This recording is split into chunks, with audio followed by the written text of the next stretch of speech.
પંચમહાલના મોરવા હડફ અને ગોધરા તાલુકાના બખ્ખર ગામમાંથી વિજિલન્સ પોલીસની ખોટી ઓળખ આપી અને તોડ કરતા 4 નકલી પોલીસને મોરવા પોલીસે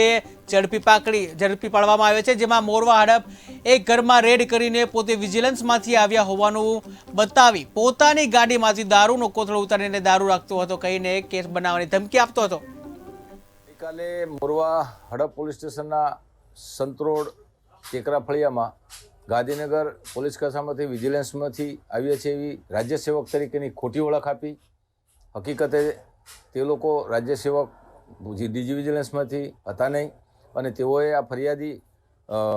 અરવિંદાબેન અર્જુનભાઈ પટેલને ઘરે ગયેલા અને તમારે ત્યાં દારૂ છે, તપાસ કરવાની છે, દારૂ કાંઈ મળેલો નહીં, તેમ છતાં તેઓએ તેમની 4 વ્હીલ વાહનમાંથી એક થેલો કાઢીને મૂકેલો અને કીધેલું કે તમારી ઉપર આ દારૂનો કેસ કરી દઈશું, દારૂનો કેસ ન કરવો હોય તો તમે અમને પૈસા આપો,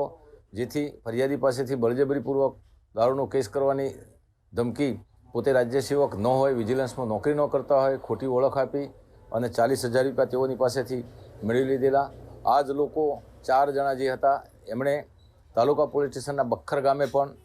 આ જ પ્રકારે ફરિયાદી નિલેશ વસંતભાઈ વણજારાના ઘરે જઈ તમારે ત્યાં દારૂનો તપાસ કરવાની છે, ત્યાં દારૂ નહીં મળે તેમ છતાં ખોટો કેસ કરીને પૂરી દેવાની ધમકી રાજ્ય સેવક તરીકે ખોટી આપેલી અને એમની પાસેથી પણ 20,000ની માગણી કરેલી અને 7,000 રૂપિયા લઈ બળજબરીથી કઢાવી લીધેલા। એટલે આ પ્રકારે તાલુકા પોલીસ સ્ટેશનમાં પણ ગુનો નોંધાયેલો છે, મોરવા હડપ પોલીસ સ્ટેશનમાં ગુનો નોંધાયેલો છે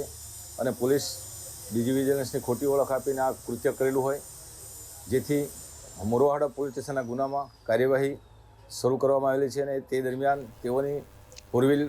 મોરવા હડપ પોલીસે ચેક કરતા એ વાહનમાંથી પણ 3